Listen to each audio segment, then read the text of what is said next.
کہ ددیال نلیال کا ایک خاندان چپکا دیا تمہارے ساتھ, اور بلوغت کی دہلیز پہ قدم رکھا تو ایک سسرال والا خاندان بھی. 3 خاندانوں میں اس غلیظ پلید پانی کو جو کپڑے پہ لگ جائے تو نماز نہیں ہوتی, اس پانی کو یہ پروٹوکول دیا دنیا میں لاتے ہوئے اللہ تعالیٰ نے. تو جتنا یعنی ماں باپ سے بھی بڑا, ماں باپ کی نعمت دینے والے بھی کون ہے؟ اللہ ہے. تو انسانیت کو اس پہ جمع ہونا چاہیے تھا کہ سب سے پہلے ہم نے اگر کسی ذات کو خوش رکھنے کی کوشش کرنی ہے تو وہ کون سی ذات ہونی چاہیے؟ خدا ہونا چاہیے. لیکن انسان ڈیڑھ ہوشیار. انسان کیا نکلا؟ ڈیڑھ ہوشیار. جو شہوت پرست ہے نا, اس کی خواہشات کا ایک سمندر ہے. تو اس نے کیا کیا؟ اس نے کہا کہ اگر ہم خدا کو مانتے ہیں تو خدا کے احسانات کو بھی ماننا پڑے گا. اگر ہم مان لیں کہ اس کائنات کو کسی نے بنایا اور انسان کو کسی نے, جملہ مکمل کر لیں نا, کیا جا رہا ہے, انسان کو, جمشید کو, چلو بول لو, جمشید کو کسی نے بنایا ہے, انسان کو کسی نے بنایا, یہ آنکھیں کسی نے بنائی. مجھے ایک بات بتاؤ, آپ کو کوئی آئی فون گفٹ کرتا ہے جس میں ایک ڈیجیٹل کیمرہ لگا ہوا ہے, آپ کیسے دل سے دعائیں دیتے ہو, یار لیٹسٹ ورژن آئی فون 17 آ گیا کہ نہیں آیا؟ آ گیا ہے. آئی فون 17 یار تو نے مجھے گفٹ کر دیا یار, ماشاء اللہ ماشاء اللہ, تھینک یو. اس میں کیمرہ لگا ہوا ہے. ہماری ماں کے پیٹ میں 2 کیمرے بلٹن ہیں کمپنی کی طرف سے جو ہماری آنکھوں میں بولو فٹ ہیں. آئی فون خود نہیں دیکھتا, ہماری یہ آنکھیں خود دیکھتی ہیں, محسوس کرتی ہیں, ہمارے کان خود سنتے ہیں. ایسا سیٹ اپ لگا دیا اللہ تعالیٰ نے. مجھے ایک بات بتاؤ, ایک آدمی آپ کے ہاتھ میں بہت ہی بہترین HD کیمرہ ہو, بہت ہی بہترین, جو بڑی بڑی فلموں میں استعمال ہوتا ہو, کروڑوں روپے کا آپ کے پاس تھا, وہ کہتا ہے, ایک ڈاکو آیا کہتا ہے یا تو اپنا یہ والا ڈیجیٹل کیمرہ دے دے یا یہ والا دے دے, آپ کون سا دو گے؟ ہیں وہ کروڑوں روپے کا جو کیمرہ ہے نا آپ کا, وہ یہ لے جا, یہ لے جانے کی اجازت نہیں ہے. تو کون سا والا قیمتی ہوا؟ یہ موبائل والا قیمتی ہوا, یہ جو کھوپڑی میں فٹ ہے یہ والا قیمتی ہوا. اچھا, وہ کہتا ہے کہ یہ کروڑوں روپے کے 10 کیمرے تیرے پاس رکھے ہیں, یا تو یہ دے دے یا دونوں میں سے ایک دے دے, یہ والا ایک دے دو گے آپ اس کو. دونوں کھربوں روپے سے زیادہ کی قیمت والے کیمرے ہیں جو ہماری آنکھوں میں فٹ ہیں. یہ کس کا احسان ہے بھائی؟ یہ کس نے دی آپ کو؟ اب وہ اللہ کہہ رہے ہیں ان آنکھوں کو غلط استعمال مت کرو, تو بے شرمی کی بات ہے نا, یہ آنکھیں آپ غلط استعمال, اللہ کہہ رہے ہیں یہ تمہاری بیوی ہے دیکھنے کے لیے, اس کو دیکھو, آپ اس کو 100 دفعہ دیکھو, آپ بٹھاؤ, گپ شپ لگاؤ اس سے, اس کی باتیں سنو. ہم تو ذرا لبرل قسم کے مفتی, ہم کہتے ہیں اس سے گانا بھی سن لو آپ. مجھے لوگ کہہ رہے تھے میں اپنی بیوی کو گانا سناتا ہوں, مجھے سنا لے یار, بیوی کو سنا رہا ہے, بہت نیک آدمی, اللہ تجھے حج پہ لے جائے. بعض علماء کہتے ہیں یار گانے تو حرام ہے, ناجائز ہے. میں کہتا ہوں بھائی بیوی کو سنا رہا ہے گانا, اتنا نیک آدمی آج کل, اللہ کرے بیوی ہی کا تصور کر کے گا رہا ہو, وہ ایسا نہ ہو تصور میں کوئی اور ہو, سامنے بیگم بیٹھی بھی ہو. تو اللہ نے کہا کہ میں نے جو حلال نعمت رکھی ہے دیکھنے کے لیے, کون ہے تمہارے پاس, اس کو دیکھو.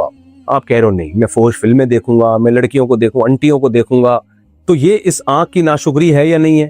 یہ آنکھ کی ناشکری ہے. غیرت سے زمین میں گڑ جانا چاہیے انسان کو. اگر گناہ ہو گیا توبہ کرے, گڑ گڑائے اللہ کے سامنے, اللہ اقراری مجرم ہو, باغی نہیں ہو, اقرار کرتا ہوں تو نے آنکھیں دی تھی اور میں نے تیری آنکھوں کو تیری مرضی کے خلاف استعمال کیا. زبان کی نعمت جس سے ہم ذائقے چکھتے ہیں, ایسا بہترین انسٹرومنٹ اللہ نے ہمارے فٹ کر دیا ہے, اس کی ایڈجسٹمنٹ دیکھو خالی. میں بول رہا ہوں نا کتنی سپیڈ سے, یعنی زبان کی لینتھ اتنی ہے کہ نہ دانتوں سے باہر آ رہی ہے نہ دانتوں سے اندر جا رہی ہے, اور بولنے میں وہ خود اپنے آپ کو ایڈجسٹ کرتی رہتی ہے. عجیب ہی, یعنی آرٹیفیشل اگر کوئی لگائی جائے تو کبھی دانت کے نیچے چپکے گی, کبھی جتنا نکالنی ہوگی نکلے گی بھی نہیں وہ باہر. کوئی ورنیل کیلیپر تھا بھائی جس نے بیٹھ کے اندر اس کو ایڈجسٹ کیا. آنکھوں کی جو ایڈجسٹمنٹ ہے وہ اتنی کریکٹ ہے کہ ذرا سی ملی میٹر بھی اگر وہ تھوڑے سے پتلے دائیں بائیں ہو جائیں تو 1 کے 2 نظر آنا شروع ہو جاتے ہیں. ایک آدمی ڈاکٹر صاحب کے پاس گیا نا کہ مجھے 1 کے 2 نظر آتے ہیں. ڈاکٹر نے کہا آپ تینوں کو یہ بیماری ہے کیا؟ اس کو 3 نظر آتے تھے. تو اس کی ایڈجسٹمنٹ کیا ہوئی تھی یار؟ اتنی کیلکولیشن, اتنی زبردست کیلکولیشن. اور یہ آنکھ بن کس سے رہی ہے؟ روٹی سے. ماں کھا رہی ہے پراٹھا, اگر کراچی میں ہوگی تو کیا کھا رہی ہے وہ؟ ڈیزل کے پراٹھے کھا رہی ہے وہ, ہے بھائی. اس سے کیا بن رہی ہے؟ بچے کی پیٹ میں آنکھیں. زبان کچھ بھی کھائے گی نا اس کی باڈی کو بعد میں لگے گا, بچے کی کنسٹرکشن میں پہلے استعمال ہو. سب کچھ روٹی سے بن رہا ہے, سب کچھ روٹی سے بن رہا ہے, گوشت انڈے جو بھی کھائے گی باڈی میں ایسے اللہ نے سافٹ انسٹال کر دی ہے جو بچے کے لیے فائدے کی چیزیں, وہ ساری باڈی وہاں سے نکال کے ایسا لگ رہا ہے کوئی بیٹھا ہوا اندر کنسٹرکشن کا کام کر رہا ہے. اور کھوپڑی پوری, اور اس کے اندر دماغ اتنا بڑا, اس کے اندر لائنیں. ہم جب گھر بناتے ہیں صرف گٹر لائن ڈلوانے میں ہمیں 6 مہینے لگ جاتے ہیں. ایک اتنی چوڑی لائن جس میں جائے گا کیا, وہ ڈلوانے میں اتنا ٹائم لگ جاتا ہے. اور یہ کھوپڑی کے اندر باریک نسیں جن میں بلڈ نے سرکولیٹ کرنا ہے, اور ایسی پیکیں کہ ذرا سا باہر نکل گیا نا, وہ لائن سے پانی تھوڑا سا نکل جائے کیا ہو جائے گا بھائی. اگر آپ نے جو پانی کی لائنیں بچھائی ہیں تھوڑا سا پانی نکل جائے تو آ کے جوڑ دو گے, یہی ہو جائے گا نا, کوئی تباہی تھوڑی آ جائے گی. لیکن دماغ کی باریک باریک نسیں جن میں بلڈ سرکولیٹ کرتا ہے, ذرا سی لیکیج اس میں ہو گئی, کومے میں چلا گیا. یہی ہوتا ہے نا, فالج ہو گیا, یہ ہو گیا, وہ ہو گیا. ایسی باریک نسوں کا ماہرین کہتے ہیں کہ ایسی نسیں ہیں کہ پائپ ہیں کہ ان کو لے جاؤ چاند سے چکر دلا کے واپس زمین میں لے آؤ. اتنی بڑی نسوں کا جال کا گچھا بنا کے بچے کی کھوپڑی کے اندر فٹ کیا جا رہا ہے. اور یہ بن کس سے رہا ہے؟ ڈیزل کے پراٹھوں سے. روٹی سے کبھی کبھار بنا کرتا تھا, اب کس سے بن رہا ہے؟ پیزے سے, جو کسی کام کی چیز نہیں ہے. بچہ تو آ ہی جاتا ہے, ماں جو بھی کھائے نا, وہ الگ بات ہے پھر کس ٹائپ کا آ رہا ہے. وہ برگر بچہ آ رہا ہے یا پیزا کھائیں گے تو پیزے جیسا نکلے گا, اور اگر صحیح گوشت انڈے منڈے کھائیں گے تو پھر ذرا صحیح چیز مارکیٹ میں آئے گی. خیر, تو کتنے بڑے احسانات تھے خدا کے, ناک میں سونگنے کی طاقت. اچھا, کمال کی بات یہ کہ یہ سارے کام نا ہمارے دماغ کرتا ہے. دماغ سونگتا ہمارا دماغ ہے, دیکھتا ہمارا دماغ ہے, سنتا ہمارا دماغ ہے. ایک چھوٹی سی کھوپڑی کو اللہ نے کچھ آلات دے دی ہیں, کچھ ریسپٹر دے دیے ہیں کہ کان میں ایسے ریسپٹر لگا دیے کہ جو ساؤنڈ کی جو فریکوینسی ہے نا, وہ جو ویوز ہیں وہ ان کو پڑھتا ہے, وہ اس حساب سے بتاتا ہے دماغ کو کہ یہ والی آواز آ رہی ہے اس وقت. آنکھ کو ایسے ریسپٹر آنکھ میں لگا دیے جو لائٹ کو پڑھتے ہیں. لائٹ جب ٹکرا کے آئے گی تو وہ اس کو پڑھے گا دماغ ہی. یہ صرف آلات ہیں جو ہمیں بتا رہے ہوتے ہیں. سونگنے کے لیے الگ ہے, بولنے کے لیے الگ ہے, سننے کے لیے الگ ہے. ایک ایک پارٹ, ایک ایک آرگن باڈی کا اتنا پیچیدہ ہے کہ اب تک کوئی ایک پارٹ بھی باڈی کا ایسا نہیں ہے جسے ماہرین مکمل پڑھ چکے ہوں. اور کہہ گے اب اینڈ ہو گیا بھائی, آنکھ ہم نے مکمل پڑھ لی, اب آنکھ پہ مزید ریسرچ کی ضرورت نہیں ہے. نا کہہ رہے نہیں بھائی, ابھی جتنا جانا ہے وہ اس سے بہت کم ہے جو ابھی جاننا باقی ہے. اور یہ سب بن کس سے رہا ہے؟ ڈیزل کے پراٹھوں سے. اچھا, مزے کی بات یہ بات تو میں ہمیشہ بیان کرتا ہوں, بچہ ماں کے پیٹ میں کنسٹرکشن کا کام اس کا مکمل ہوا. اتنی عجیب و غریب مخلوق 9 مہینے میں کمپلیٹ. آپ ٹھیکہ دے دو گھر بنانے کا ٹھیکیدار کو. ایک بوڑھی عورت نے کسی کو بددعا دی, اللہ کرے تیرے گھر میں مزدور آئیں. اس نے کہا تو دعا دے رہی ہوں بھائی, مزدور آئیں گے. آپ کو اب پتہ نہیں, امریکہ کا تجربہ مجھے نہیں ہے, پاکستان میں تو ایسے ہی ہے, انڈیا بھی پاکستان جیسا ہی ہے. تو جب مزدور آ گئے نا, اس کو اندازہ ہوا یہ کتنی بڑی بددعا ہے. مزدور ایک دفعہ گھس جائے, نکالنا آسان ہے, 2 مہینے کا کام ہوتا ہے, کئی سال لگ جاتے ہیں, پھر بھی کچھ نہ کچھ رہ جاتا ہے. تو 9 مہینے کا اللہ نے ٹائم لیا, 9 مہینے میں بچہ کمپلیٹ ہوا. اور کمال کی بات دیکھو یار, اس پہ جتنا انسان تعجب کرے کم ہے. ادھر بچہ مارکیٹ میں آیا, وہی ڈیزل کا پراٹھا اب دودھ پیدا کر رہا ہے, جو بالکل ڈیفرنٹ چیز ہے. نہیں آئی سمجھ میں بات؟ اس ڈیزل کا تو نہیں, یعنی جو بھی پراٹھا ہے, سب ڈیزل کے نہیں کھاتے, جو کچھ بھی کھا رہی تھی ماں, اس سے پہلے بچے کی کنسٹرکشن کا کام ہو رہا تھا. جیسے ہی بچہ مارکیٹ میں آیا, اب اس کو ضرورت ہے دودھ کی. یار فطرت اتنی عقل مند ہے کہ وہ سارے کام خود اس نے ماں کے پیٹ میں انسٹال کر دیے اندر ہے. بھائی پھر تو نیچر ہی کی عبادت کرنا شروع کر دو, اگر نیچر تو بڑی ذہین مخلوق ہے پھر تو. ادھر بچہ دنیا میں آیا ہے, اسی خوراک سے دودھ جو بالکل ڈیفرنٹ چیز ہے, وہ دودھ بنتا ہے اور ایسی جگہ ٹرانسفر ہوتا ہے جہاں سے بچے کے لیے پینا آسان. اور بچہ جب دنیا میں آیا تھا, قرآن کہتا ہے لا تعلمون شیئا, کچھ بھی پتا نہیں تھا اس کو. امریکہ کیا ہے, کینیڈا کیا ہے, پاکستان کیا ہے, اگلا وزیر اعظم کون ہونا چاہیے, کچھ بھی پتا نہیں. ہم تو اپنے سیاسی ٹکڑے بھی تھوڑے تھوڑے بیچ میں نکل جاتے ہیں, کیا کریں. تو الیکشن میں کیا ہوا تھا سب کو پتا ہے کیا ہوا. خیر, تو دیکھو الیکشن 2 طرح کے ہوتے ہیں, ایک سسٹم کے تحت, ایک سسٹم کے تحت. ہمارے یہاں کیسے ہوتے ہیں؟ سسٹم ہے, خاص قسم کا سسٹم ہے, اس کے تحت سارا چل رہا ہوتا ہے. لیکن ٹینشن نہ لیا کرو, ہمیشہ ایسا ہی ہوتا ہے. تو جو کام ہمیشہ ہو رہا ہے تو پھر اس میں جہاں لوگ بہت پریشان ہیں, یار یہ کیا کر دیا, الیکشن میں دھاندلی ہوئی ہے. میں مجھے دیکھ رہے ہوتے ہیں, میں بالکل ریلیکس. کیوں نہیں ریلیکس ہونا چاہیے؟ کیونکہ آپ کے ذہنی ٹینشن سے نا آپ مر جاؤ گے. سسٹم کے تحت نہیں ہوگا الیکشن. دیکھیں میرے جیسے جید علماء نے اتنا بول دیا نا سسٹم کے تحت, تو بس کافی ہے, باقی نہیں ہوگا.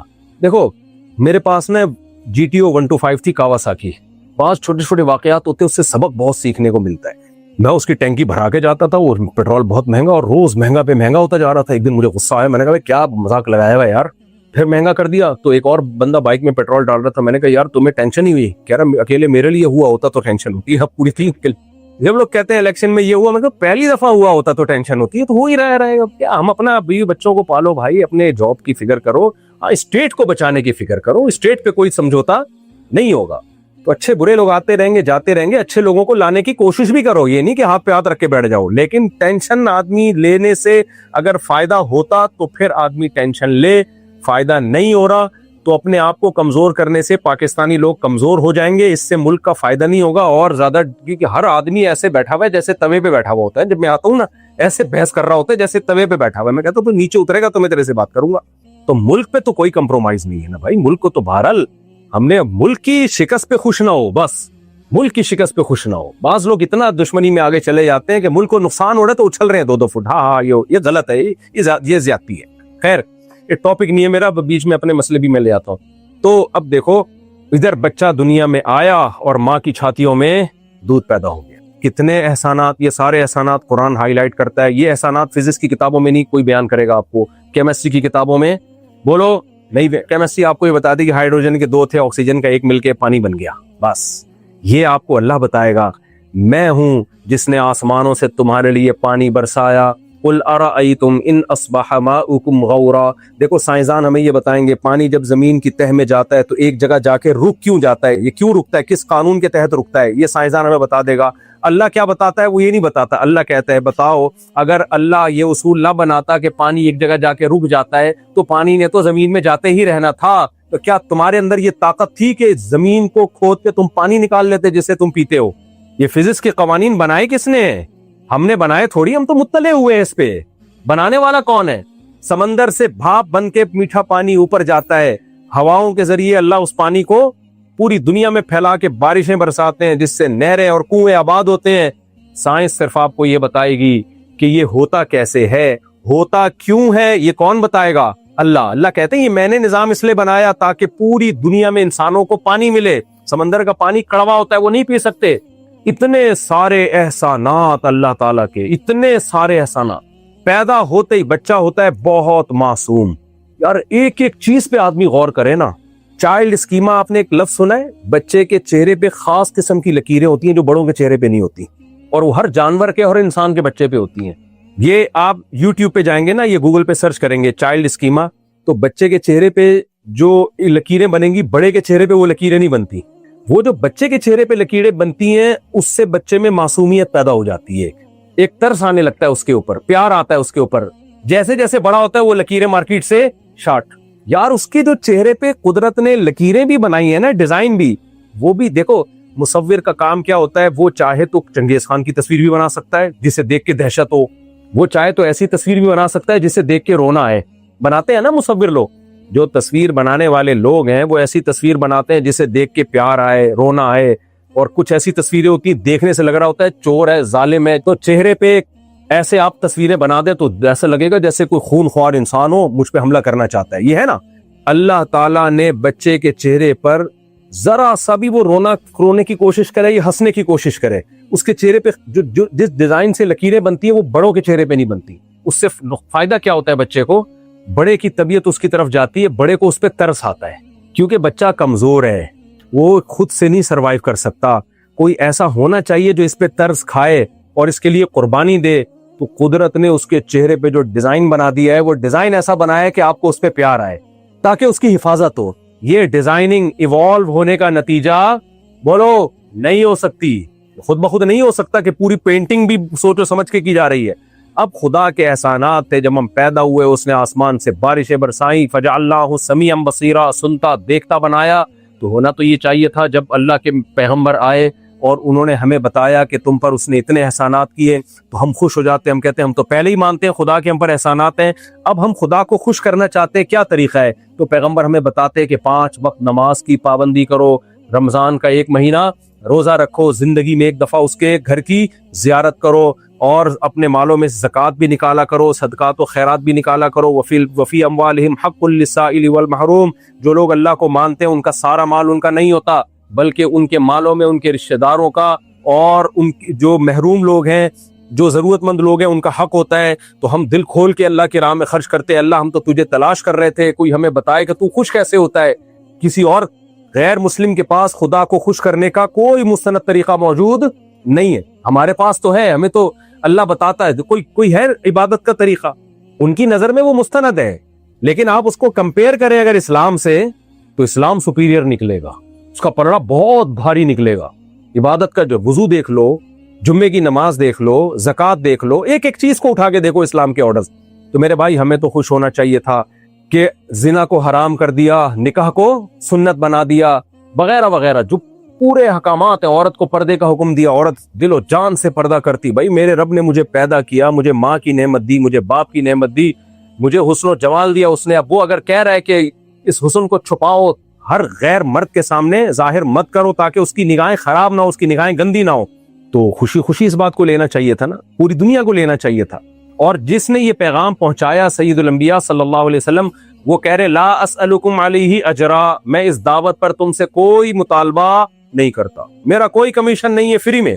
جیسے میرے بیان بھی خوب سمجھ لیں فری میں ہوتے ہیں, یہ ذہن میں رکھے میرے کسی بیان کے کوئی پیسے ویسے نہیں ہوتے, کیونکہ بعض لوگوں میں یہ ہوتا ہے 4 بیویاں ایسے چل رہی ہیں صاحب, ایسا نہیں ہے.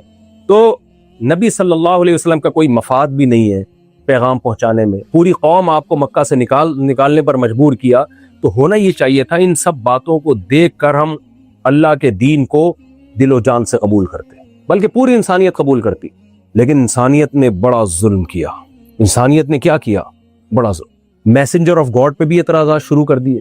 کیا اعتراضات کیے؟ ان کی تعلیمات پہ نہیں, اعتراضات یہ ہو رہے ہیں آپ صلی اللہ علیہ وسلم نے ایک 50 سال کی عمر میں 9 سال کی لڑکی سے نکاح کیوں کیا؟ اچھا میں ایک بات آپ سے کہتا ہوں, زیادہ سے زیادہ اس عمل کو دنیا کے عرف کے لحاظ سے ظلم قرار دیا جائے گا نا, زیادہ سے زیادہ دنیا کے لحاظ سے, جو لوگ اعتراض کرتے ہیں. اور معاذ اللہ نقل کفر نباشت یہ مان لیا جائے کہ ظلم تھا, تو کس کے ساتھ ہوا یہ ظلم؟ معاذ اللہ سیدہ عائشہ کے ساتھ ہوا, معاذ اللہ. ایسا ہی ہے نا. تو جب وہ بالغ ہوئیں, وہ بڑی ہو گئیں, تو وہ کہہ دیتی مجھ پہ ظلم ہوا ہے, مجھے علیحدگی دے دو. مدعی سس گواہ چس کی اصطلاح آپ نے کبھی سنی ہے بھائی؟ مدعی سس گواہ چس. میں کہہ رہا ہوں اس نے میرے پیسے لیے ہیں, میں کہہ رہا ہوں اس نے ان کے پیسے لیے ہیں اور یہ چپ بیٹھے ہوئے ہیں, تو لوگ کہیں گے جس کے لیے وہ تو چپ بیٹھا ہوا ہے, ان کو پتہ نہیں, تو شاید ان کا کوئی کمیشن ہوگا اس میں. ایسا ہی ہے نا. کورٹ بلا کے پوچھ رہی ہے بھائی مفتی صاحب نے دعویٰ کیا ہے کہ جمشید نے ستار کے پیسے لیے ہیں, ستار تم کیا کہتے ہو؟ ستار کہہ رہے میں کچھ بھی نہیں کہتا اس بارے میں. کورٹ اس کیس کو سنے گی, کورٹ کہے گی بھائی جس نے دعویٰ کیا وہ ٹائم ضائع مت کرو, نکلو یہاں سے. اگر سیدہ عائشہ رضی اللہ تعالی عنہا پہ ظلم ہوا ہے, آپ کم عمر تھیں, تو ہمیشہ کم عمری میں ہی تھوڑی رہی ہیں, بعد میں بالغ ہوئیں, بڑی ہوئیں. پھر سورہ حجاب میں ہمیں پتہ چلتا ہے نبی صلی اللہ علیہ وسلم نے اپنی تمام بیویوں کو طلاق کا حق دیا ہے کہ اگر اس غربت میں تم میرے ساتھ رہنے پر راضی نہیں ہو تو میں تمہیں ڈیورس کا حق دیتا ہوں. یہ تو پوری امت کا اجماعی عقیدہ ہے کہ نبی صلی اللہ علیہ وسلم نے اپنی تمام بیویوں کو ڈیورس کا رائٹ دیا کہ تمہیں اختیار ہے. اور سیدہ عائشہ کو اسپیشل الگ سے اختیار دے کے یہ فرمایا کہ آپ جلد بازی کا فیصلہ مت کرو, اگر آپ کو علیحدگی چاہیے, اگر آپ کو میرے ساتھ رہنا ہے, یہ طلاق کا حق آپ کو یوز نہیں کرنا, تو جلدی جواب نہیں چاہیے, پہلے اپنے گھر میں جا کے مشورہ لے لو. یہ کیوں پیغمبر سے یہ کام کروایا جا رہا ہے؟ قیامت تک کوئی شخص نبی کی سیرت پہ انگلی نہ اٹھائے کہ آپ کو معاذ اللہ سیدہ عائشہ چھوٹی عمر کی تھی, ان کو نقل کفر نباشت کوئی اندھیرے میں رکھ کے ان سے نکاح کیا گیا ہے, اور بعد میں تو اس نکاح پہ نادم تھی اور معاذ اللہ ان کے ساتھ ظلم ہوا. بھائی اب تو بالغ ہو چکی ہیں, ان کو اختیار دیا جا رہا ہے اور کہا جا رہا ہے جلدی نہیں, جا کے اپنے گھر میں پہلے مشورہ کرو. اور رہنا بھی اس غربت میں, گھر میں 40 دن چولہا نہیں جل رہا, ایج بھی نبی کی زیادہ, اور اکنامیکلی بھی حالات یہ ہے کہ گھر میں 40 دن خود سیدہ عائشہ کہتی ہیں چولہا نہیں جلتا تھا. مجھے بتاؤ ایسی صورت میں بھی جب سیدہ عائشہ کو اختیار دیا گیا تو سیدہ عائشہ کہہ رہی ہیں افی کا اشاور, بخاری کی حدیث, آپ کے بارے میں اپنے والدین سے مشورہ کروں میں کہ رہنا کہ نہیں رہنا. غضبناک ہو رہی ہیں کہ آپ نے سوچا کیسے کہ میں نے آپ کے ساتھ نہیں رہنا, یہ سوچا کیسے؟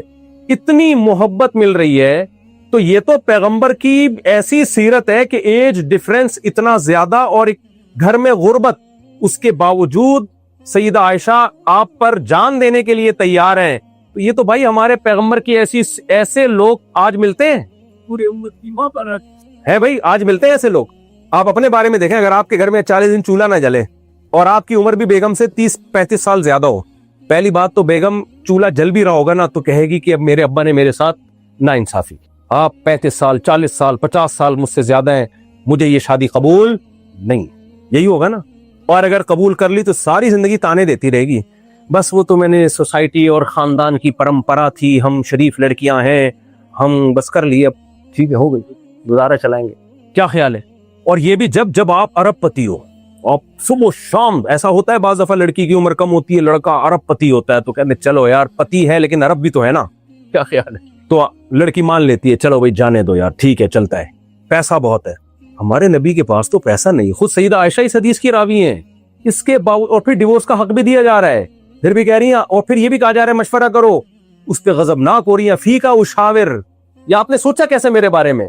اور اعتراض کرنے والا کہہ رہا ہے کہ ظلم ہوا تھا. تو یہ کیا، یہ اعتراض ہے ان کا. تو اعتراض یہ نہیں ہے، اصل میں اعتراض یہ کہ نبی کو میسنجر آف گاڈ مان لیا تو نبی کی باتوں کو بھی ماننا پڑے، وہاں سے جان چھڑانا چاہ رہے ہیں. تو اس کے لیے ایک طریقہ تو ایک طریقہ یہ نکالا ہوا ہے کہ میسنجر آف گاڈ کا انکار کرو. اب بولو آپ پیغمبر، اللہ کے معاذ اللہ پیغمبر ہے ہی نہیں، پھر آپ کی ذات پہ اعتراضات کرنا شروع کر دو جو بنتے نہیں ہیں. دوسرا اعتراض جو اس سے بھی بڑا جرم کیا، وہ کیا کیا؟ خدا کے وجود ہی کا انکار کر دو. کیونکہ خدا کو مانیں گے تو پھر آگے مسائل کھڑے ہوں گے، وہ خدا کیا چاہتا ہے، اس خدا کے احسانات کیا. جب خدا کو مانیں گے تو ماننا پڑے گا یہ آنکھیں کس نے دی ہیں؟ اللہ نے دی ہیں. پہلے زمانے میں تو یہی ہوتا تھا، بچوں کو بتایا جاتا تھا دیکھو بیٹا اللہ نے آنکھیں دی، بچہ مان لیتا بھائی اللہ نے دی ہیں، تو بیٹا غلط استعمال نہیں کرنا. اچھا ابو ٹھیک ہے. وہ ایک آدمی کے، چلو بات لمبی ہو جائے گی، بات کو سمیٹ رہا ہوں میں، بڑی دلچسپ بات تھی لیکن پھر الگ سے کبھی موقع ملے گا آپ سمجھائیں گے انشاءاللہ. ایک خاتون کا شوہر مر گیا تو روتے روتے کہہ رہی ہائے ہائے میرے میاں بہت اچھے تھے، کبھی کسی خاتون کو نظر اٹھا کے نہیں دیکھا، جب بھی دیکھا ٹک ٹکی باندھ کے دیکھا انہوں نے ہمیشہ. تو جو ہے بچے کو ہم سمجھاتے ہیں اللہ کی نعمتیں، اللہ کی نعمتیں، اللہ کی نعمتیں، یہ مت کرو، اللہ نے چوری کو حرام قرار دیا، بڑوں سے بد کلامی کو حرام قرار دیا، اللہ نے اس کو حرام قرار دیا. تو بچہ اگر وہ گناہ کرتا بھی ہے بڑے ہو کر ایک احساس جرم تو ہوتا ہے نا. لیکن انسانیت نے کیا ظلم کیا، انہوں نے کہا اللہ کو سوسائٹی سے نکالو. سارے مسائل کہاں سے کھڑے ہو رہے ہیں؟ گاڈ کی وجہ سے کھڑے ہو رہے ہیں سارے مسائل. اب نکالیں کیسے؟ نکالنا آسان نہیں ہے. پھر آنکھیں کس نے دی بھائی؟ یہ زبان کس نے دی؟ یہ ناک کس نے دی؟ کان کس نے دیے؟ ماں کی چھاتیوں میں دودھ کون پیدا کرتا ہے؟ آسمان سے بارش کون برساتا ہے؟ انظروا الی ثمرہ اذا اثمر، اللہ کہتے ہیں اس انار کو دیکھو، مٹی پانی گوبر کے ملاپ سے ایک انار پیدا ہوتا ہے، اس کے پھلے پھولنے کے منظر کو تو دیکھو. انار سرخ ہوتا ہے، کیسا بہترین رس اس کے اندر، اور دانے کیسی خوبصورت پیکنگ میں اور مختلف پرتوں میں. ایسا نہیں کہ ٹیڑے میڑے دانے، نہ ایک بڑی خوب انگور کے گچھے دیکھو، کیلے کے گچھے دیکھو، سیب کے اوپر کی پرت دیکھو، اور پھر اس بیج کے اندر سافٹ ویئر کیسے انسٹال ہوئے ہوئے ہیں بھائی. آپ نے بیج زمین میں ڈالا، اس بیج سے ایک پودا نکلا، اس سے بیل نکلی، اس سے پھول نکلے، پھول تتلیوں کو اٹریکٹ کریں گے، نر مادہ پھولوں کا ملاپ ہوگا، اس کے بعد پھل پیدا ہوگا، پھل بڑا ہوگا، پھر وہ آپ کھائیں گے، اس کے اندر وہی درجنوں بیج دوبارہ، اور ہر بیج میں یہی پروسیس اس کے اندر انسٹال ہوا ہوگا. تو اتنی ساری چیزیں کہاں؟ تبھی تو قرآن کہتے فَبِأَيِّ آلَاءِ رَبِّكُمَا تُكَذِّبَانِ، کس چیز کا انکار کرو گے بھائی؟ انسان نے ایک فارمولا نکالا کہ سب کا ایک ہی دفعہ میں کر دو انکار. ایک ایک کو بولنا کہ نہیں، خربوزہ بھی خود بخود بنا ہے، انار بھی خود بخود بنا ہے، آنکھیں بھی خود بخود بنی ہے، ناک بھی خود بخود بنی ہے، اس میں ٹائم ضائع ہوگا، اس میں کیا، اور اس کو ثابت کرنا بھی بہت مشکل ہے. تو انسان نے ایک فارمولا نکالا، ان سے بولا ایکچولی ہوا ایسا تھا کہ ونس اپون اے ٹائم ایک دھماکہ ہوا تھا، اس دھماکے کے نتیجے میں سورج چاند ستارے اور سیارے ڈھن ڈھن ڈھن بن کے. اب جب پوچھا گیا اتنا خاندانی دھماکہ، کراچی میں دھماکے سنے ہوں گے کراچی والوں نے، کیا خیال ہے؟ آج تک کبھی ایسا ہوا کہ الٹی کرسی سیدھی ہوئی اس دھماکے سے؟ سیدھی کرسیاں الٹی تو بہت دیکھی ہیں، الٹی کرسی ہم نے سیدھی نہیں دیکھی. ہم نے مان لیا بھائی سائنسدان کہہ رہے ہیں ہوا ہوگا دھماکہ. ہم نے کہا بھائی یہ ہوا نہیں ہے، کیا گیا ہے. بگ بینگ تھیوری کو ہم مانتے ہیں، ہوا نہیں ہے. یہ اتنا خاندانی دھماکہ یہ ایک عام کسی مخلوق کا کام نہیں ہے، یہ اس ذات کا کام ہے کہ جو ایسی کیلکولیشن کے ساتھ دھماکہ کر رہی ہے جس کیلکولیشن کے نتیجے میں سورج چاند ستارے کہکشائیں وجود میں، اور زمین پھر سورج سے الگ ہو کر 23 ڈگری پہ جھک بھی رہی ہے جس سے موسم بن رہے ہیں، اور جناب وہ پھر سورج کے گرد گھوم بھی رہی ہے اور اسے خاص کیلکولیشن کے ساتھ گھوم رہی ہے. یہ دھماکہ ہوا نہیں ہے، یہ دھماکہ آرڈر پہ کیا گیا ہے. دھماکے کا تو یہ جواب ہو گیا. پھر انہوں نے کہا انسان کیسے آیا؟ ایکچولی انسان، اب ہم یہ کہیں کہ آنکھ بھی خود بنی ہے، نہیں، ایک سیل وجود میں آیا تھا اتفاق سے. کیسے آ گیا؟ اس سیل کی جو ترکیب ہے وہ اتنی پیچیدہ ہے، وہ تو کروڑوں سال میں وجود میں نہیں آ سکتی. سائنسدان کہتے ہیں کروڑوں کون کہہ رہے ہیں، ہم اربوں سال کہہ رہے ہیں. اربوں سال میں ایسا لا آف چانس بھی ایک کچھ ہوتی ہے نا، بائی چانس بھی کچھ چیزیں ہو جاتی ہیں. تو بائی چانس کروڑوں سال میں ایک سیل وجود میں آ گیا تھا جس میں زندگی کی ابتدا ہوئی ہے. ابے اس میں زندگی کہاں سے آئی؟ بے جان چیز وجود میں آ سکتی ہے نا, اس میں حیات کیسے پڑ گئی؟ کہہ رہے لا آف چانس کے تحت خربوں سال میں جب خربوں خلیوں کے ساتھ ایسا ہوگا تو ایک آدھ سیل ایسا بھی ہو سکتا ہے. خربوں, ہم نے کہا خربوں بھی نہیں, ہم نے کہا چلو خرب کو خرب سے ضرب دے دو. اب کون ماضی میں جا کے دیکھ رہا ہے کہ کتنے خرب سال لگے؟ اچھا ایک سیل وجود میں آ گیا, پھر کیا ہوا یار؟ پھر انسان جمشید کہاں سے؟ مجھے جمشید کا بتاؤ, جمشید کیسے بنا؟ کیونکہ میں تو جمشید کو دیکھ رہا ہوں, اس کی 2 آنکھیں اور اس سے زبردست ایڈجسٹمنٹ. کہہ نہیں ایسا ہی نہیں ہو گیا. یہی تو بات ہے, مولویوں کو سائنس میتھس کا تو پتا ہے ہی نہیں. یہ مولوڑے کیا بتائیں گے ہمیں سائنس کا؟ ڈارون پڑھا ہوتا ہے انہوں نے کمبختوں نے, جاؤ اس پہ مقالے لکھے جا رہے ہیں, بڑے بڑے اس پہ پروفیسر ہیں جو ڈارون کی تھیوری پہ ورک کر رہے ہیں, اور ایکچولی انہوں نے, یہ مولویوں کو کیا, ان کو تو ABCD مشکل سے یاد ہوتی ہے. اور بھائی ڈارون کی تھیوری پہ رد کرنے کے لیے ڈارون کی تھیوری پڑھنا نہیں, کھوپڑی کا ہونا ضروری ہے. چانس بائی چانس کوئی روبوٹ آج تک وجود میں نہیں آیا ہے. جمشید, مجھے جمشید کا جواب چاہیے, جمشید کیسے بنا؟ کوئی روبوٹ جو بے جان ہے وہ نہیں خربوں سال میں وجود میں آ سکتا. زندہ چلتا پھرتا انسان, پھر پودے, خربوزے کے اندر بیج میں یہ سافٹ ویئر آٹومیٹیکلی کیسے انسٹال ہو گئے کہ اس کو زمین میں ڈالو تو پہلے بیل نکلے گی, اس کے ایک ٹائم کے بعد پھول نکلے گا. وہ پھول ہی کیوں نکل رہا ہے؟ اس کو پتا ہے تتلیوں کو ٹریک کرنا ہے تاکہ نر مادہ کا ملاپ ہو, پھر پھل پیدا ہو, پھر اس پھل کے اندر دوبارہ سے بیج. خربوں کیا, خربوں کو خرب سال سے آپ ملٹی پلائی کر دیں, 100 دفعہ یہ عمل کریں, خربوزہ وجود میں نہیں آئے گا. جب خربوزہ نہیں آ سکتا تو انسان کہاں سے آ سکتا ہے وجود میں؟ تو اس لیے پھینکنے پر گورنمنٹ کی طرف سے کوئی پابندی نہیں ہے, پھینکنے پر پابندی اللہ کی طرف سے. اس لیے جو ڈارون کی تھیوری کی بیس پہ خدا کے منکر ہیں, گورنمنٹ ان کو سزا نہیں دے گی. ان کو سزا کون دے گا؟ وہ خدا دے گا جس نے بنایا ہے. مولوی کا کام ہے خدا کا پیغام آپ تک پہنچا دینا, علماء کا کام, پیغمبروں کا کام اللہ کا پیغام پہنچا دینا. باقی آگے اس کو آپ اس اللہ کے عذاب سے ڈریں یا نہ ڈریں, یہ علماء کا کام نہیں ہے. آپ مذاق اڑاتے رہیں, مولویوں کو کیا پتا سائنس کا. میں دیکھتا ہوتے نیچے کمنٹس میرے بارے میں آئے ہوتے ہیں, ان کو سائنس کا, ان کو ڈارون کا پتا ہے, ڈارون کی اسپیلنگ آتی ہے ان کو. اور بھائی ہمیں اسپیلنگ آئے نہ آئے, ہمیں یہ پتا ہے جمشید خود بخود نہیں بن سکتا. ہم دیسی لوگ ہیں, دیسی اسٹائل میں بات کرتے ہیں, نہیں ہو سکتا یہ آٹومیٹیکلی. اتنا لا آف چانس کے تحت ایسا ہوا ہے. اور کمال کی بات ہے, ڈارون کے تحت ارتقا کرتے کرتے ہم اینڈنگ پوائنٹ پہ یہ سب کچھ مل رہا ہے. یعنی جو جانور ایوالو ہو کے جہاں پہنچا ہے نا, اس کی انتہا بھی یہی ہے. تو ہم آخری اسٹیشن پہ کیوں کھڑے ہوئے؟ تھوڑا ہم پہلے پیدا ہو جاتے, کچھ چیزوں کا بھی مزید ایوالو ہوتے ہوئے دیکھ لیتے. نہیں آئی سمجھ بات؟ مثال کے طور پر شہد کی مکھی, سائنسدان کہیں گے, قرآن کہتا ہے میں نے بنائی. اوحا ربک الی النحل, تیرے رب نے مکھی کو بنایا اور مکھی کی چھوٹی سی کھوپڑی میں ایک سافٹ ویئر ڈال دیا, وہی کی, اس کو سکھایا ایسے چھتا بنانا ہے, ایسے ملکہ مکھی, مزدور مکھی, یہاں سے پھولوں کا رس تو نے چوسنا ہے, اور اس طرح سے تو نے بائی ایئر سفر کرنا ہے, اپنے چھتے تک پہنچنا ہے, اس طرح سے تو نے شہد تیار کرنا ہے. اللہ کے پاس جواب آسان ہے کہ یہ کس نے سکھایا ہے؟ اللہ. جو خدا کے منکر ہیں ان کو بہت بڑی مصیبت میں پھنس جاتے ہیں. ان سے پوچھو شہد کی مکھی کیسے وجود میں آئی؟ جمشید تو چل چھوڑ, تجھے جمشید کا نام اچھا نہیں لگتا, تو بتا مکھی کیسے وجود میں آئی. مکھی کے بارے میں پھینکنا, وہیں سے جو پھینکنا شروع کر دیتے ہیں, وہیں سے کہہ رہے ہیں ایکچولی ایسا ہوا تھا کہ یوں ہوا تھا, پھر کیا ہوا تھا. وہ ایک بڑا زبردست پنجابی میں کہتے ہیں نا کہ کاش میری قسمت میں ہوتا, میں خریدتا ایک کھوتا, کبھی تو سوار ہوتا کبھی میں سوار. تو ایکچولی کر کے کچھ بھی پھینکتے رہو. تو وہ پھر وہ تو کیا کیا پھینکتے ہیں, وہ تو مختلف تھیوریز ہیں, کوئی کچھ کہتا ہے, کچھ نہیں لاتا ہے, کچھ تیسرا لاتا ہے. قرآن کہتا ہے وہ میں نے بنایا نا, مجھ سے پوچھو یار کیسے بنایا ہے اور کیوں بنایا ہے. یہ میں نے اپنی قدرت کو ظاہر کرنے کے لیے بنایا تاکہ تم لوگ یہ نہ کہو کہ یہ آٹومیٹکلی خود بخود بنے. اتنی ٹیکنیکل مشینیں خود بخود ایوالو ہو کے بھی نہیں بنتی ہیں. تو اب کیا تھوڑی بہت تبدیلی تو آتی ہے انوائرمنٹ کو چینج کے, وہ بھی اللہ کی قدرت ہے کہ کچھ چیزیں انسان میں چینجیبل اللہ نے رکھی ہیں. کسی علاقے میں جاتا ہے, سرد علاقوں میں زیادہ رہے گا تو 8-10 نسلوں کے بعد جا کے اس میں ایسی صلاحیت پیدا ہو جائے گی کہ وہ سردی کو برداشت کر پائے. یہ تو انسانی بقا کے لیے اتنا ایوالو ہونا تو ضروری ہے. اتنا ایوالو ہونا کہ آنکھ نہیں تھی آنکھ نکل کے آ گئی, ناک نکل کے آ گئی, یہ نہیں ہو سکتا بھائی. پورے پارٹس بننا شروع ہو گئے. تو اب کیا مسئلہ ہے, شہد کی مکھی جو قدرت نے اس کو جیسا بنانا تھا نا, اس کی انتہا کو پہنچی ہوئی ہے. وہ اس سے زیادہ اچھی بن نہیں سکتی. ہر جانور کو جیسا ہونا, اس کی چونچ جیسی ہونی چاہیے, اس میں سونگنے کی حس جیسی ہونی چاہیے, جو بھی اس کے لیے ضروری تھی. تبھی قرآن کہتا ہے احسن کل شیء خلقہ, ہر چیز کو بہترین انداز سے اس نے بنایا. فرعون نے موسیٰ علیہ السلام سے پوچھا تھا نا رب کون ہے, کیا ہے, بڑا گھنا بن گیا تھا جیسے پتہ ہی نہیں خدا کے بارے میں. تو موسیٰ علیہ السلام نے فرمایا جس نے ہر چیز کو بہترین بنایا, ثم ہدا, پھر اس کو نیچر کے ٹریک پہ چلا دیا. ہر جانور اپنی نیچر کے راستے پہ چل رہا ہے, اس کو ایک خاص نیچر دی گئی ہے, اس ٹریک سے ہٹتا نہیں ہے. تو موسیٰ علیہ السلام نے کہا یہ آٹومیٹیکلی سب کچھ ہوتا تو ایک خاص ٹریک پہ جو اس کے لیے سوٹیبل ہے.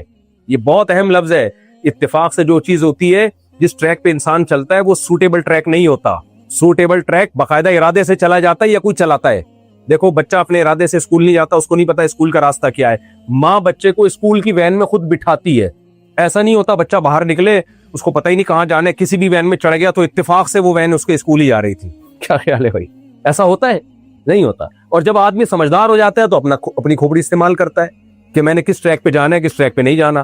تو موسیٰ علیہ السلام نے فرعون سے کہا کہ ہر جانور کو بنایا اور اس کو اس کے جو فطری ٹریک تھا اس پہ اس نے چلا دیا. جانور تو نہیں چل سکتا، اس میں اتنی سمجھ تھوڑی ہے. بکری کا بچہ پیدا ہوتے ہی اس کے تھنوں کی طرف لپکتا ہے. کس نے سکھایا؟ ابھی تو پہلا دن ہے، کوئی اسکول کوئی انسٹیٹیوٹ کچھ بھی نہیں، پہلا دن ہے اور تھنوں کی طرف لپکنا شروع ہو گیا. یہ وہ ٹریک کون سا ٹریک ہے؟ یہ اس کی نیچر کا ٹریک ہے. اس پہ کسی نے اس بکری کے بچے کو چلایا؟ ماں نے نہیں چلایا. ماں کو تو ابھی سکھانے کا ٹائم ہی نہیں ملا ہے. خرگوش کی مادہ جب بچے دیتی ہے، پہلی دفعہ بھی جب دے گی نا تو اپنے ساری باڈی کے بال نوچ کے زمین پہ کارپٹ کی طرف بچھا دیتی ہے، اس پہ بچے جنتی ہے. وہ یہ کس نے سکھایا میرے بھائی؟ یہ خود بخود نہیں ہو سکتا. میں تو مرغیاں پالتا ہوں، کبھی آپ خوشبو لگا کے آؤ، آپ کو دکھاؤں گا میں مرغیاں. خوشبو ہدیہ لے کے نہیں آؤ، خوشبو لگا کے آ جایا کرو. خوشبو انسان اپنی مرضی کی استعمال کرتا ہے. لوگ مجھے ڈبے بھر بھر کے بیچارے محبت میں دے رہے ہوتے ہیں خوشبو، ساری پارسل کرتا ہوں میں، کیونکہ میں نے اپنے لیے سلیکٹڈ خوشبو میں خود ہی لیتا ہوں، وہ میں استعمال کرتا ہوں. تو خوشبویں آپ محبت کی قدر کرنی چاہیے انسان کو، لیکن یہ ذہن میں رکھو ہمارے پاس خوشبو کے پارسل کرنے کا کبھی کبھار تو نیت خراب ہوتی ہے، بزنس شروع کر دو، لیکن وہ زیادہ ہو جائے گی، وہ برا لگتا ہے. وہ بہت برا لگتا ہے کہ ہدیوں کے پرفیوم آ رہے ہیں اور آدمی مارکیٹ میں بیچنا شروع کر دے. تھوڑا سا ویسے بغیرت بن جائے نا تو بہت فائدے ہیں. ایک آدمی نے کہا نا رشتہ ہے تمہارے لیے لیکن گھر داماد بننا پڑے گا اور سسرال کے خرچوں پہ پلنا پڑے گا. اس نے کہا گھر داماد، بے غیرتی، بے شرمی قبول ہے. جب اس نے فائدے سوچے نا، اس نے کہا بے غیرتی بے شرمی تو، لیکن فائدے کتنے یار، سسرال کے خرچوں پہ 24 گھنٹے، سبحان اللہ. تو خیر، تو بھائی یہ خود بخود نہیں ہے، یہ کس کے احسانات ہیں؟ اللہ کے احسانات ہیں. اس نے بنایا ہے. تو جانور کی میں مثال دے رہا تھا. موسیٰ علیہ السلام نے فرعون سے کہا تو بڑا گھننا بن رہا ہے کہ رب کون ہے. فرعون بھی ایتھیسٹ تھا، خدا کا منکر تھا. وہ بھی خدا کا منکر ہو گیا تو کوئی خدا نہیں، معاذ اللہ. تو پھر پوچھتا تھا کون ہے، کہاں ہے، پھر فضول باتیں کرتا تھا. سیڑھیاں لگاؤ اپنے، اس نے وزیر سے کہا کہ موسیٰ کہہ رہے ہیں آسمانوں میں کوئی خدا ہے تو ذرا سیڑھیاں لگا کے ہم چڑھتے دیکھ کے آتے ہیں کہاں ہے. تو اس طرح کی باتیں. تو آج کل بھی ایتھیسٹ لوگ نا اسلام پہ اس طرح کا مذاق اڑاتے ہیں. آپ اڑاتے رہو مذاق، ہم تو آپ کے فائدے کے لیے کہہ رہے ہیں بھائی کہ آپ اس رب پہ ایمان لے آؤ جس نے بنایا ہے اور اس کے احسانات مانو، اور پھر کوئی غلطی ہوتی ہے توبہ کرو. ہمارا رب سب سے بڑا فائدہ کیا ہے؟ اسلام نے ہمیں رب کا یہ بھی بتایا کہ رب ہے، یہ بھی بتایا کہ صرف ایک ہے، اور اس کی صفات کیا یہ بھی بتا دی. اگر ہمیں صفات پتہ نہ چلتی، مثال کے طور پر ہمیں پتہ چلتا کوئی خدا ہے لیکن بڑا ظالم جابر قسم کا ہے. دنیا میں بادشاہ ظالم جابر بھی ہوتے ہیں، یا وہ ہم اگر اس کی نافرمانی کریں گے چھوڑے گا ہی نہیں وہ، تو ہم مایوس ہو جاتے کہ نہیں ہو جاتے. اس خدا نے بتایا مجھ پر ایمان لے کر آؤ. وَمَن يَعْمَلْ سُوءًا أَوْ يَظْلِمْ نَفْسَهُ، بس یہ آخری آیت پڑھ کے میں اپنے بیان کو ختم کرتا ہوں. وَمَن يَعْمَلْ سُوءًا أَوْ يَظْلِمْ نَفْسَهُ ثُمَّ يَسْتَغْفِرِ اللَّهَ يَجِدِ اللَّهَ غَفُورًا رَحِيمًا. قرآن میں اگر مجھ سے کوئی پوچھے سب سے مزے کی آیت کون سی ہے، یا کسی بھی تھوڑا سا ایمان والے سے پوچھے تو وہ کہے گا یہ آیت سب سے مزے کی ہے. قرآن سب سے مزے کی آیت کون سی ہے؟ دیکھو قرآن میں آیتیں بھی ہیں جو یہ جرم کرے گا اس کو یہ سزا ملے گی، یہ جرم کرے گا یہ سزا ملے گی، یہ بھی ہے. جہنم کی وعیدیں بھی ہیں، جنت کے باغات کا تذکرہ بھی ہے. ایک مولوی صاحب سے کسی نے پوچھا، وہ بدعتی مولوی تھے، مولانا ایسے ہوتے نہیں ہیں لیکن دونوں طرح کے مولانا مارکیٹ میں چل رہے ہوتے ہیں. ہمارے نانا بھی مولوی تھے، صحیح والے مولوی تھے، غلط بھی تھے. وہ قصے سنایا کرتے تھے بدعتی مولویوں کے جو کھاؤ پیو کرتے ہیں. کہتے ہیں ایک مولوی صاحب کا انتقال ہو گیا تو کہیں سے دعوت آئی کسی کی میت پہ، بریانی شریانی کی نا، تو انہوں نے کہا مولوی صاحب تو مر گئے، چلو ان کے بچوں کو بلا لیتے ہیں. تو بچوں کو انوائٹ کیا، اب ہمارے یہاں میت کا کھانا ہے، آپ آ جائیں. آپ کے والد صاحب آ کے کھایا کرتے تھے، ان کی سنت زندہ کریں. تو بیوہ نے کہا اپنے بچوں سے دیکھو اپنے باپ کی روح کو تکلیف نہ پہنچانا، فل طبیعت سے کھا کے آنا جیسے تمہارے باپ کھایا کرتا تھا. ایسا نہ ہو کہ تھوڑا کھاؤ تمہارے باپ کی روح کو اذیت ہوگی کہ میرے بیٹے میری سنت زندہ نہیں رکھے. تو بچے گئے، ان کو ماں کی وصیت یاد آتی تھی، کھائے جا رہے ہیں. پھر جب دیکھ پیٹ بھر گیا، پھر ماں کی وصیت، اتنا کھا لیا کہ اب چلا نہیں جا رہا نا. میرے نانا سنایا کرتے تھے، اللہ مغفرت فرمائے، جو خوش مزاج ہوتے ہیں ان کی عمریں اکثر لمبی ہوتی ہیں. وہ بڑے خوش مزاج سے 99 سال میں فوت ہوئے. تو اور نانا کے والد 120 سال میں فوت ہوئے. ان سب میں قدر مشترک پتہ ہے کیا تھی؟ خوش مزاجی. اس لیے میں کہہ رہا ہوں سسٹم کے تحت انتخابات ہوں یا سسٹم کے تحت، جو کر سکتے ہو وہ ضرور کرو. ٹینشن لینے کی ضرورت, ٹینشن سے ڈپریشن ہوتی ہے اور نفرتیں پھیلتی ہیں. سب صحیح ہے, یعنی سب صحیح کا مطلب یہ نہیں کہ جو غلط ہے اس کو پروموٹ کرو آپ, لیکن ٹینشن لینے میں آپ یہ سمجھو کہ یار بہت دنیا میں صحیح بھی ہوگا غلط بھی ہوگا. اور کچھ بہت ساری معلومات ایسی ہوتی ہے ہمیں ہوتی نہیں ہے, بہت ساری. جب آپ ڈیپ میں جاؤ گے بہت کچھ کھلتا ہے. اب پر کیا ہوتا ہے ہمیں نہیں, ہم اور آپ یہاں بیٹھ کے یوٹیوب اور فیس بک پہ تجزیے کر رہے ہوتے ہیں. جب آپ ڈیپ میں جاؤ گے تو کہانی کچھ اور ہی نکل رہی ہوتی ہے. اس لیے بہت زیادہ اپنی رائے پر اصرار بھی نہ کیا کرو کہ جو آپ سمجھ رہے ہو وہ حرف آخر ہے, ممکن ہے آپ غلط ہو, یہ بھی ممکن ہے. تو بہت کچھ الگ بھی ہوتا ہے. ہم جس کو غلط سمجھ رہے ہوتے ہیں وہ صحیح نکلتا ہے, جس کو صحیح سمجھ رہے ہوتے ہیں وہ غلط نکلتا ہے. تو رائے دو ضرور, مگر اتنے کانفیڈنٹلی کہ اس پہ اڑ جانا ایمان کا حصہ بنا دینا یہ نہیں ہے. اس میں تھوڑی سی لچک رکھو. کسی نے بڑی اچھی بات کہی ہے, کسی سے محبت کرو اتنی کہ پیچھے واپسی کا راستہ بھی رہے آپ کے پاس, اور کسی سے نفرت کرو تو اتنی کہ اس سے عقیدت کا راستہ بھی تھوڑا سا باقی رہے. جس بیس پہ محبت کی تھی تو اگر آپ کو پتا چل جائے کہ یہ بیس غلط تھی تو آپ بے ہوش ہو کے ہلاک نہ ہو جاؤ. بعض لوگ کسی بزرگ سے عقیدت رکھ لیتے ہیں نا, بہت زیادہ حضرت جی بہت پہنچے ہوئے نیک ہیں, چند بیانات سن لیے ان کے بہت نیک ہیں, اور پھر وہ اتنا عقیدت نے بات بتائی تو 2 نمبر نکلے, تو وہ اسلام سے ہی مرتد ہو جاتے ہیں. تو بھائی عقیدت اعتدال سے کرتے کہ یار انسان ہے غلط بھی ہو سکتا ہے, پہلے اعتدال سے ہوتی تو پھر واپسی کا آپشن. ہم لوگ بعض دفعہ کسی کی عقیدت یا نفرت میں اتنا آگے چلے جاتے ہیں کہ ہم اپنے لیے واپسی کا راستہ بند کر دیتے ہو. سب پاکستان میں تھوڑے تھوڑے غلط بھی ہیں, تھوڑے تھوڑے صحیح بھی ہیں. اس لیے میں ایک لفظ کہتا ہوں کہ آپ کا جو مخالف ہے نا اپوزیشن میں, جو آپ جس کو آپ پسند نہیں کرتے, اس کے بارے میں آپ کہو کہ یہ بہت غلط ہے لیکن اتنا نہیں جتنا میں کہتا ہوں, اس سے تھوڑا سا کم. اور جس سے آپ کو عقیدت ہے اس کے بارے میں بولے بہت اچھا ہے, اتنا نہیں جتنا میں سمجھتا ہوں, اس سے تھوڑا سا کم. جیسے ایک امریکی اور ایک رشیا والا اور ایک پاکستانی سفر کر رہے تھے. امریکی نے کہا ہمارے ہاں سب میرین ہوتی ہیں جو سمندر کی بالکل تہ سے لگ کے چلتی ہیں. پاکستانی اور رشین نے کہا بالکل تہ سے, انہوں نے کہا بس تھوڑا سا اوپر, تھوڑا سا, بالکل تہ سے نہیں تھوڑا سا اوپر. رشین نے بولا ہمارے جو جہاز ہیں بالکل آسمان سے چپک کے چلتے ہیں. اب امریکن اور پاکستانی بالکل چپک کے, انہوں نے کہا تھوڑا سا نیچے, یعنی اتنی ہائٹ پہ چلتے ہیں. پاکستانی کیا کرتا بھائی, پاکستانی کا دماغ چلتا ہے, آپ کو پتا ہے بالکل آسمان پہ دماغ چلتا ہے. اس نے کہا کہ ہم لوگ ناک سے کھانا کھاتے ہیں. انہوں نے کہا بالکل ناک سے, انہوں نے کہا تھوڑا سا تھوڑا سا. تو جتنی آپ کو اپنے لیڈر سے عقیدت ہے تھوڑی سی کم کر لو, اور جتنی مخالف سے دشمنی ہے اسے بھی تھوڑی سی کم کر لو, تو اعتدال ہو جائے گا. باقی عقیدت نفرت یہ تو زندہ لوگوں کی علامتیں ہیں, تو ہوتی ہے, لیکن اعتدال سے. خیر بات کو میں بس ختم کر رہا تھا. وہ کیا بات چل رہی تھی, بس آخری سینٹینس ہے نانا کی تو چل رہی تھی. وہ میں اس کو مثال دے رہا تھا نا کہ وہ بریانی, وہ بڑی مزے کی بریانی نا, تو وہ میں ایک مثال دے رہا تھا کہ خوش رہنے سے آدمی کی عمر لمبی ہوتی ہے. تو ایک بچہ کسی بوڑھے میاں نے ایک بچے کو ٹوکا, بیٹا سگریٹ کیوں پی رہے ہو؟ بچے نے بولا کہ اس سے کیا ہوتا ہے؟ بولا اس سے عمر کم ہو جاتی ہے. اس نے کہا میرے دادا تو 120 سال میں فوت ہوئے. تو نے کہا کیا وہ سگریٹ نہیں پیتے تھے؟ کہہ رہے وہ کسی کے کام میں ٹانگ نہیں اڑاتے تھے. کہ بچے نے غلط کہا, ایسا نہیں کہنا چاہیے تھا, لیکن اتنی بات تو ہے کہ وہ دوسروں کی ٹینشن لیتے نہیں تھے. تو آپ بہت زیادہ ٹینشن لے رہے ہو. تو ہاں میں وہ آیت بتا رہا تھا کہ کچھ آیتیں قرآن کی بڑی, تو ایسے کسی بدعتی مولوی سے پوچھا کہ یار بتاؤ قرآن میں اتنی ساری آیتیں, سب سے زبردست آیت کون سی ہے؟ تو اس نے کہا سب سے قربان جاؤں قرآن کے احکامات پہ اور قرآن کی دعاؤں پہ, سب سے زبردست حکم جو قرآن میں لگتا ہے نا مجھے, وہ یہ ہے کلو وشربو, کھاؤ اور پیو. تو جس کو کھانے پینے کا شوق ہوگا اس کو قرآن کے حکام میں سب سے اچھا حکم کون سا لگے گا؟ کلو وشربو. تو انہوں نے کہا مولوی صاحب اتنی دعائیں اللہ نے قرآن میں بیان کی ہیں, سب سے اچھی دعا آپ کو کون سی لگتی ہے؟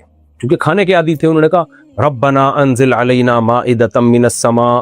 عیسائیوں نے دعا مانگی تھی اللہ آسمان سے ہمارے لیے دسترخوان اتار دے.